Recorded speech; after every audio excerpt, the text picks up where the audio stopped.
ஜெய் ஸ்ரீ மாத்ரே நமக. ஜெய் குருதத், ஜெய் குரு பரசுராம். நமஸ்காரம். நான் கரூர்லேருந்து வல்சலா பணிக்கர், பிரசன்ன ஜோதிடர். இன்றைக்கி நம்ம குரு வக்ர பயிற்சி பலன்கள் மகர ராசிக்கு எப்படி இருக்குன்னு பார்க்க போகிறோங்க. இந்த குரு எப்போ வக்ரமாகறாரு அப்படின்னா 2024 அக்டோபர் மாதம் 9ஆம் தேதி குரு வக்ரமாகறாரு.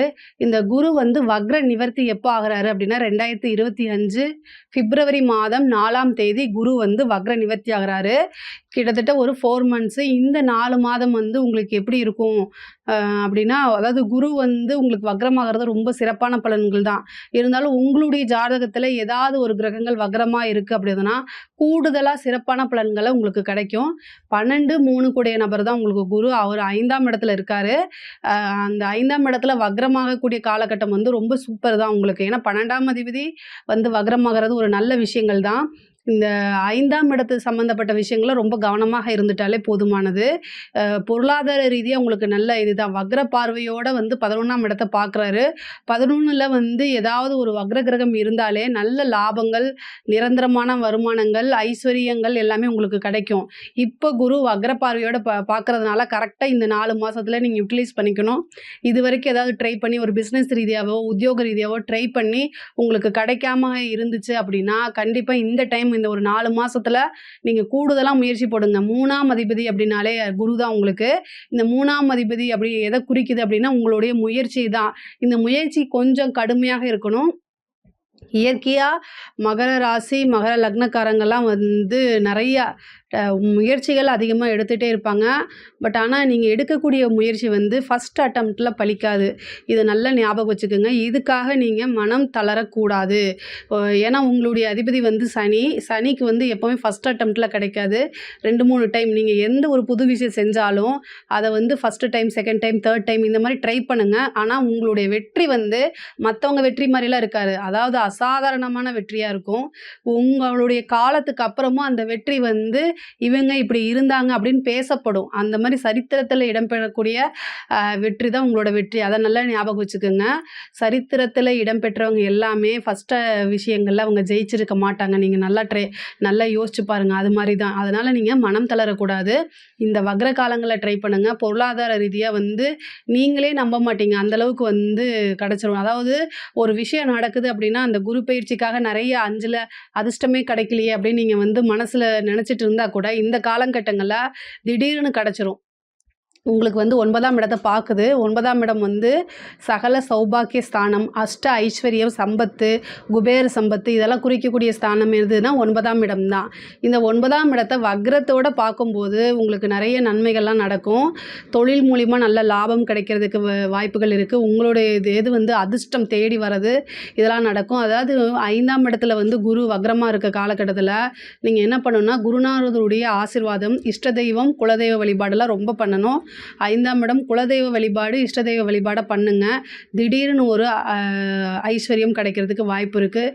நீங்கள் வந்து ரொம்பவே கடுமையான உழைப்பாளி தான். ஆனால் இந்த காலகட்டத்தில் கொஞ்சம் எஃபர்ட் போட்டாலே அதாவது ஈஸியாக சில விஷயங்கள் கிடைக்கும். அதே மாதிரி 11ஆம் இடத்தை பார்க்குறனால சொன்னாலும் ஆச்சரியப்படுறதுக்கு இல்லை.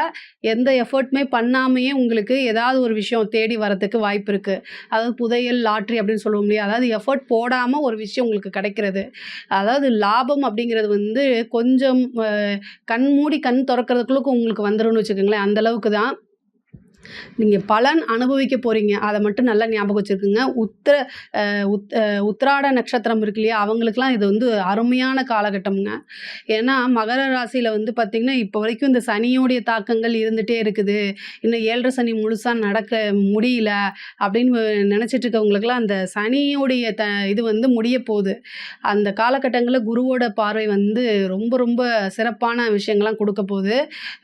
லாபம் அப்படிங்கிறதான் உண்மை. அதே மாதிரி உத்தியோகத்தில் இருக்கவங்களுக்கு ரொம்ப ரொம்ப சூப்பர். ஆனால் உத்தியோக ரீதியாவோ தொழில் ரீதியாவோ உங்களுக்கு வெளிநாடு பயணம் அப்படிங்கிறது உறுதிங்க. வெளிநாட்டுக்கு வந்து போகக்கூடியவங்க, அதாவது இவ்வளோ நாளாக வந்து ஃபாரின் ஆப்பர்ச்சுனிட்டி கிடைக்கலன்னு நினச்சிட்டு இருக்கவங்கலாம் வந்து இந்த டைமில் ட்ரை பண்ணுங்கள். கண்டிப்பாக கிடைக்கும். ஏன்னா 9ஐயும் பார்த்து 11ஐயும் பார்க்குது. அதனால் ஃபாரின் போகணுன்னு ரொம்ப நாளாக கனவு கண்டுட்டு இருக்கவங்களுக்குலாம் இது ஒரு சூப்பரான டைமு. இந்த டைமில் ட்ரை பண்ணுங்கள். உங்களுக்கு ஈஸியாக வந்து கிடச்சிரும். அதே மாதிரி அலைச்சல் நிறையா இருக்கும். ஏன்னா உங்களுக்கு 9ஆம் இடத்தை பார்க்குறதுனால நீண்ட தூர பிரயாணம். ஆனால் அந்த அலைச்சல் மூலிமா உங்களுக்கு ஒரு லாபம் கண்டிப்பாக கிடைக்கும். இதுவரைக்கும் நீங்க வந்து எக்ஸாம்ஸ் எழுதியிருப்பீங்க. அதோட ரிசல்ட் வந்து நமக்கு ஃபேவரா இல்லைன்னு ஃபீல் பண்ணிட்டுருப்பீங்க.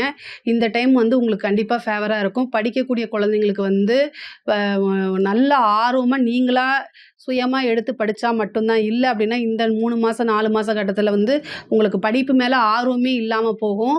அது வந்து பெரிய லெவல்ல உங்களுக்கு மைனஸா மாறும். அதனால படிக்கக்கூடிய மாணவர்கள் ரொம்ப கவனமா இருக்கணும். எக்ஸாம்ஸ்க்கு படிக்கிறவங்கலாம் ரொம்ப ரொம்ப கவனமாக இருக்கணும்.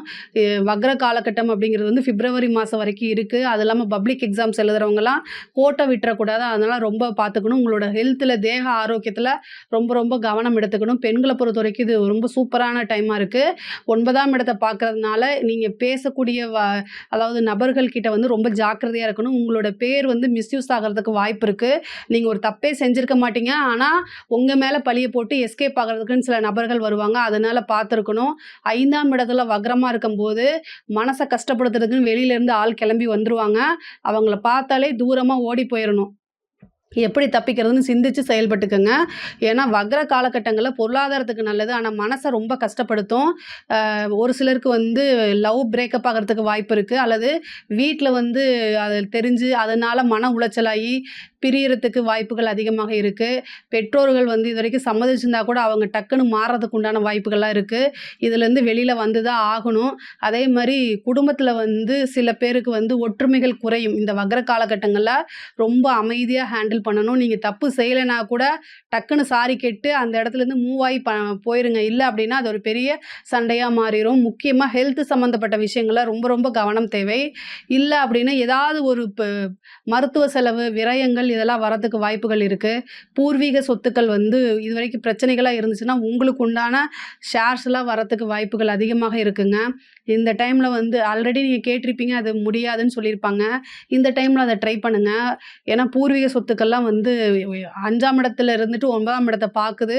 அ த தந்தை வழி சொத்தும் சரி, அது வந்து பூர்வீக சொத்தா இருந்தாலும் உங்களுக்கு உடனடியா வரதுக்கு உண்டான அமைப்புகள்லாம் இருக்குங்க. மகர ராசிய பொறுத்தவரைக்கும் ரொம்ப ரொம்ப நல்லா இருக்கு. இந்த குரு வக்ர காலகட்டங்கள்ல வந்து பலவிதமான அதிர்ஷ்டங்கள் தான் உங்களுக்கு. இந்த வக்ரம் அப்படின்னாலே வந்து நீங்க பயப்பட தேவையில்ல. அதிர்ஷ்டம் மட்டும் தான் உங்களுக்கு. நிரந்தரமான ஒரு விஷயம் நெறைய உங்களுக்கு நடக்கணும் அப்படின்னா, இந்த காலத்தில போடக்கூடிய எஃபெக்ட் தான். எனக்கு இந்த விஷயம் நிரந்தரமா வேணும் அப்படின்னா, இந்த வக்ர காலகட்டங்கள்ல போடும்போது, அது பெர்மனன்ட்டா உங்களுக்கு இருக்கும். அது வந்து பொருளாதாரமா இருந்தாலும் சரி, வேற எதுவாக இருந்தாலும் சரி, கலைத்துறை சார்ந்தவங்களுக்குலாம் இது ரொம்ப சூப்பர்ங்க. உங்களுக்கு எவ்வளோ விஷயங்கள் ரிஜெக்ட் ஆச்சோ, அத்தனையுமே உங்களுக்கு நல்ல பலனா அமையும். அந்த ரிஜெக்ட் ஆனதெல்லாம் வாய்ப்புகள் வந்து தேடி தேடி உங்கள தேடி யார் யாரெல்லாம் உங்கள ரிஜெக்ட் பண்ணாங்களோ, அவங்கலாம் தேடி தேடி வரதுக்கு உண்டான அமைப்புகள் இருக்கு. அரசாங்க துறையில இருக்கிறவங்களுக்கும் இது சூப்பர். நீங்க வந்து நெனச்சு பார்த்துருக்கவே மாட்டீங்க. உங்களுக்கு முன்னாடி சீனியாரிட்டி இருந்தா கூட அவங்க என்ன செய்வாங்க, ஏதோ ஒரு விஷயம்னால அது ஹெல்த் இஷ்யூவா இருக்கலாம், அல்லது ஏதோ ஒரு பனிஷ்மென்ட் வாங்கிட்டு அவங்க பாட்டுக்கு போயிருவாங்க. ஆனா அடுத்த ஸ்டேஜ்ல இருக்கிறது உங்களுக்கு ஈஸியா ப்ரமோட் பண்றது, உங்களுக்கு நல்ல பதவி, உயர் பதவி கிடைக்கிறதெல்லாம் வாய்ப்பு இருக்கு. அரசியல்வாதிகளுக்கும் இது ஒரு ரொம்ப சூப்பரான காலகட்டம். இந்த டைம கரெக்ட்டா யூஸ் பண்ணிக்கிட்டீங்க அப்படின்னா, பெரிய லெவல்ல போஸ்டிங் மக்களுடைய ஆதரவுகள ஈஸியா கிடைக்கும். வக்ர காலகட்டங்கள்ல வந்து இந்த மகர ராசிய பொறுத்தவரைக்கும் அரசியல்வாதியா நீங்க இருந்தீங்கன்னா, இந்த 3, 4 மாசத்துல நீங்க போடக்கூடிய எஃபர்ட் வந்து பெரிய லெவல்ல மினிஸ்டர் பதவியில சில பேத்துக்கு கிடைச்சிரும். அதனால கரெக்ட்டா யூஸ் பண்ணிக்கங்க. மகர ராசிய பொறுத்தவரைக்கும் இந்த குரு வந்து வக்ர காலகட்டம் வந்து ரொம்ப சிறப்பான பலன்கள் தான். ரொம்ப ரொம்ப சூப்பரா இருக்கு. இதுல ஏதாவது சந்தேகங்கள் இருக்கு அப்படின்னா, கமெண்ட்ஸ்ல கேளுங்க. கண்டிப்பா நான் ஆன்சர் பண்றேன். நம்மளுடைய சேனல லைக் பண்ணுங்க, ஷேர் பண்ணுங்க, சப்ஸ்கிரைப் பண்ணுங்க. நன்றி, வணக்கம்.